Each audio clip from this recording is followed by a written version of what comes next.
Digital payment सुरक्षा में नए नियम 1 अप्रैल 2026 से। भारत में डिजिटल भुगतान तेजी से बढ़ रहा है।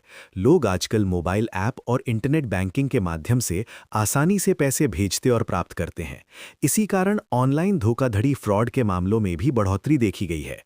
इन समस्याओं को ध्यान में रखते हुए reserve bank of India (RBI) ने 1 अप्रैल 2026 से डिजिटल पेमेंट की सुरक्षा को मजबूत करने के लिए कुछ नए नियम लागू करने का निर्णय लिया है।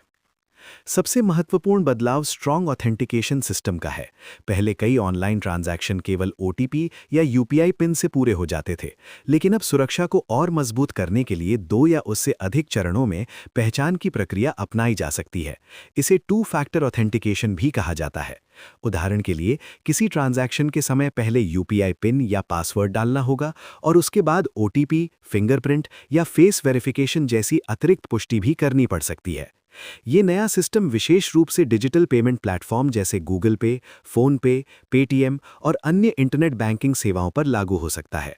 इसके साथ ही यूनिफाइड पेमेंट्स इंटरफेस यूपीआई के माध्यम से होने वाले लेनदेन में भी अतिरिक्त सुरक्षा जांच की व्यवस्था की जा सकती है। एक और महत्वपूर्ण बदलाव ये है कि यदि कोई व्यक्ति किसी नए मोबाइल फोन, कंप्यूटर या लोकेशन से बैंकिंग सेवा का उपयोग करता है, तो बैंक उससे अतिरिक्त पहचान की पुष्टि मांग सकता है। इससे ये सुनिश्चित किया जा सकेगा कि वास्तव में वही व्यक्ति अपने खाते का उपयोग कर रहा है। इसके अलावा बैंक और भुगतान प्रणाली कंपनियां आधुनिक फ्रॉड डिटेक्शन सिस्टम का उपयोग करेंगी, जो ग्राहक के सामान्य लेनदेन के व्यवहार का विश्लेषण करेगा।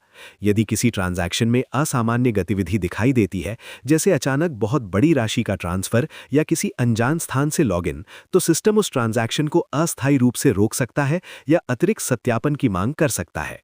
इन नए नियमों का मुख्य उद्देश्य डिजिटल पेमेंट को अधिक सुरक्षित बनाना और साइबर धोखाधड़ी की घटनाओं को कम करना है। इससे ग्राहकों का विश्वास भी बढ़ेगा और वे बिना डर के ऑनलाइन भुगतान सेवाओं का उपयोग कर सकेंगे। हालांकि इन बदलावों के कारण कभी-कभी पेमेंट करते समय 1-2 अतिरिक्त चरण पूरे करने पड़ सकते हैं, लेकिन इससे ग्राहकों की धनराशि अधिक सुरक्षित रहेगी।